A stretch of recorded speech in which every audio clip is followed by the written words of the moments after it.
Bonjour les filles, aujourd'hui je vous montre 3 trucs pour faire le ménage de sa garde-robe.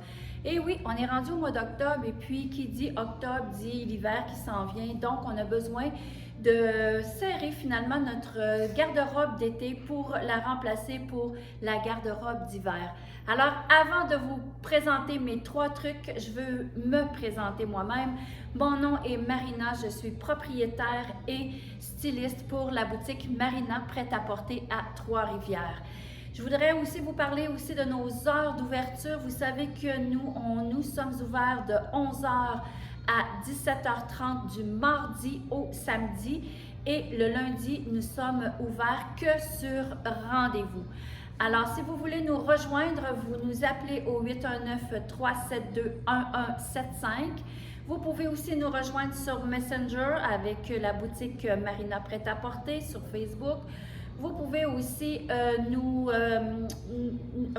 communiquer avec nous à info@marina Prêt-à-porter ou encore vous pouvez visiter notre page Facebook.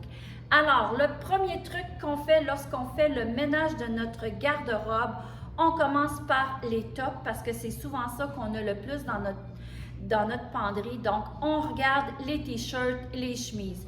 Les femmes, tout ce qui est trop long, trop court, trop petit, trop grand, qui est taché, qu'on n'arrive plus à le détacher, qui est boulonné, on s'en débarrasse. C'est un gros mot parce qu'on peut donner ce qui est encore potable pour les femmes qui veulent le porter.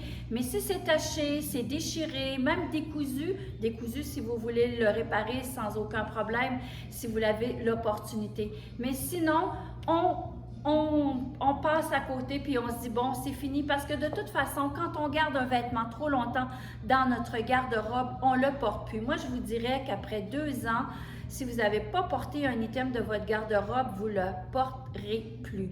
Donc, t-shirt et chemisier, on regarde aussi au niveau, je vais vous montrer au niveau du chemisier, là, bon, c'est si votre encolure ici là, est toute froissée et toute... comment on dit ça, toute plissée, qu'on ne voit plus le bel, vous savez, le bel parmenture ici, là. Alors ça, c'est comme, il faut s'en départir. Même chose pour le chemisier. Le chemisier, je vais vous montrer celui-ci. Ce chemisier-ci, bon, si votre chemisier, l'encolure ici, c'est tout jauni, un truc pour l'enlever, vous le nettoyez avec du shampoing pour les cheveux. Si ça ne part pas, ou si encore au niveau de la couture ici, là, ou encore des poignets, que c'est très usé, alors il faut s'en départir parce que l'important quand on porte un vêtement, c'est d'être élégante et l'élégance commence par la simplicité, mais commence aussi par le fait d'avoir un vêtement de bonne qualité ou encore un vêtement qui se tient bien sur nous.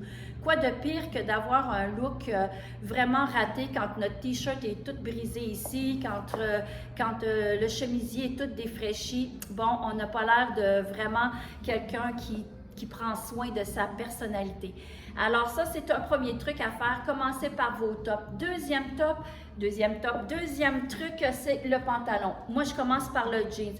Vous savez, moi, j'ai des clientes qui me disent « Ah, Marina, moi, des jeans, j'en ai tellement dans ma garde-robe, j'en ai au moins 15 paires. » Moi, je me dis entre moi-même, si vous avez 15 paires de pantalons, les filles, c'est parce qu'il n'y en a pas un qui vous fait bien. La règle idéale, quand on veut avoir vraiment des bases, là, je parle juste de base dans notre garde-robe, parce que c'est souvent avec les bases qu'on se refait une garde-robe saisonnière. Donc, un jeans, pour moi, ça fait vraiment partie d'une base. Qu'est-ce que vous avez besoin dans le jeans? Vous avez besoin d'un jeans pâle, d'un jeans foncé, d'un jeans de fantaisie et encore d'un jeans de couleur. Avec ces 4 bases de pantalon sport-là, vous allez aller n'importe où puis vous allez toujours être bien. Comment on choisit un jeans? C'est très facile dans le sens que allez-y avec quelque chose là, qui est très, très classique.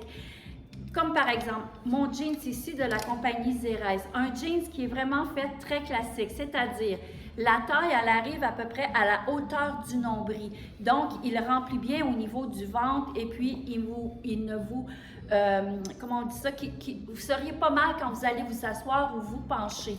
Ce qui fait aussi un jeans classique qui se fait à toutes les morphologies, c'est justement aussi au niveau de la poche. Si la poche est trop grosse, si la poche est trop basse, vous allez avoir l'air de quelqu'un qui a une plus grosse fesse si c'est ce que vous voulez. Mais souvent, on veut avoir un jeans un peu plus discret qui va nous avantager et qui va avantager toutes nos morphologies.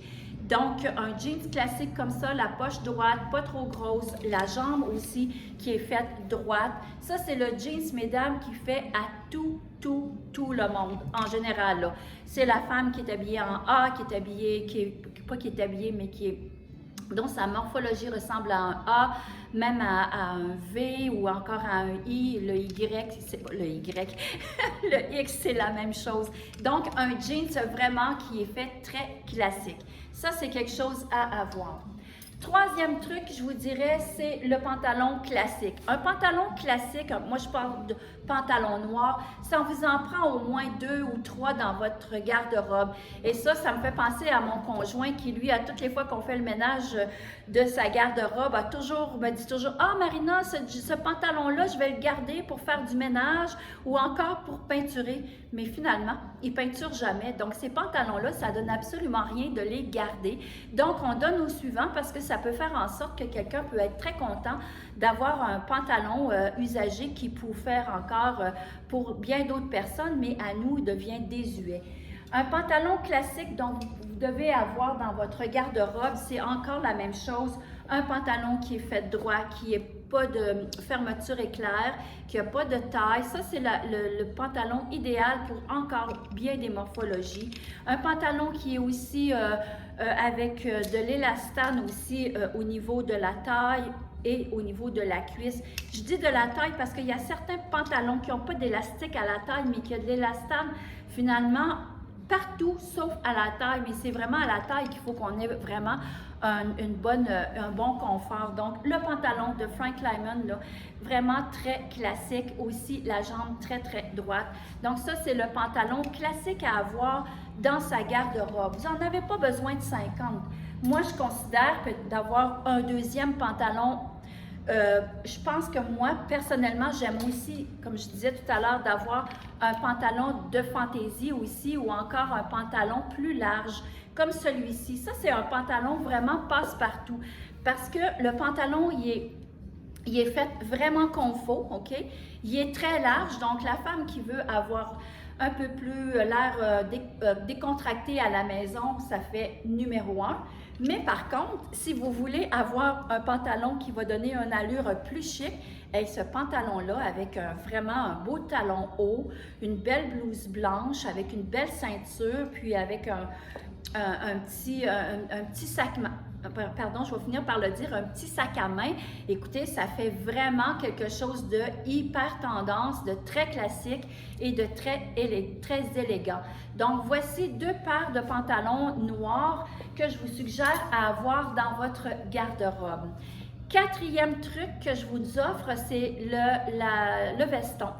Un veston, c'est super intéressant d'avoir dans sa garde-robe, mais c'est la même chose. Si votre veston ne vous avantage pas bien, que les épaules sont trop larges, qu'il est vraiment ici, qui est troué au coude ou qui est désuet. Vous savez que des fois, ils sont molletonnés là, au niveau du coude ou encore ici là, au niveau du collet. Donc ça, c'est des choses aussi que vous devez vous départir. Je vous disais tantôt, il faut garder un vêtement au moins minimum 2 ans si vous ne l'avez pas mis. Je vais vous raconter une anecdote. Moi, quand j'ai eu mon fils qui a aujourd'hui 35 ans, j'avais un veston que j'étais tombée en amour en pied de poule. Vous savez, le pied de poule, les plaids, c'est tout des appliqués, pas appliqués, mais imprimés animal. Ce sont vraiment des imprimés qui se démodent jamais. Ça, c'est vrai.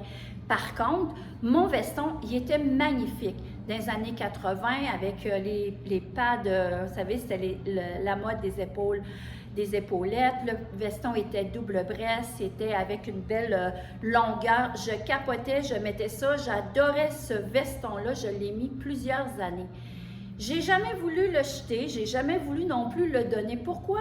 Il prenait beaucoup de place pourtant dans ma garde-robe parce que je ne l'ai jamais reporté, mais c'était une question aussi d'émotions, d'événements qu'on se souvient, mais finalement, ça donne pas grand-chose d'en l'avoir dans notre garde-robe parce qu'on ne veut pas s'en départir. On ne veut pas s'en débarrasser, mais dans notre garde-robe, il est un peu un embarras parce que finalement, ce fameux veston-là, je ne l'ai jamais reporté parce que le pied de poule est revenu, mais le pied de poule est revenu avec d'autres sortes de tissus, d'autres sortes de coupes, d'autres mélanges de tissus finalement qui vont avec le pied de poule, donc je ne l'ai jamais reporté. Alors pourquoi ne pas l'avoir déjà donné à quelqu'un qui peut-être que lui aurait fait son affaire, mais que pour moi, dans ma garde-robe, il était totalement désuet. Alors, c'était les 4 trucs. Je sais qu'on pourrait en parler encore de plein de choses pour faire le ménage dans sa garde-robe, mais ça, c'est quelque chose qu'il faut vraiment savoir parce que c'est le veston, les pantalons, les jeans, les tops, c'est des choses en premier lieu qu'on fait le ménage. Alors ça, c'était vraiment, je résume, de faire le ménage dans ces t-shirts, trop grands, trop petits, trop longs, trop courts, c'est des choses je dis le mot débarrasser, mais finalement, on s'en départit les femmes, on le donne à des gens qui veulent finalement qu'eux autres en auraient besoin, mais ça ne donne rien de garder des t-shirts pour faire du ménage, faire du sport, oui, quelques-uns, mais pas des boîtes, pas de 5-6, parce que finalement, on ne les garde pas nécessairement. Puis finalement, ces vieux t-shirts-là, souvent finissent en torchon. Donc, s'il vous plaît, n'en gardez pas trop, si c'est pas bon pour l'environnement, puis s'ils sont encore quand même assez bons, mais qu'ils ne vous font plus, alors vous vous en départissez. Deuxième, c'était les jeans, qu'il faut toujours avoir au moins un minimum 3 paires de jeans dans votre garde-robe. Et c'était pas 3, j'avais dit 4, je m'en excuse, un foncé, un pâle, un à motif et un de couleur.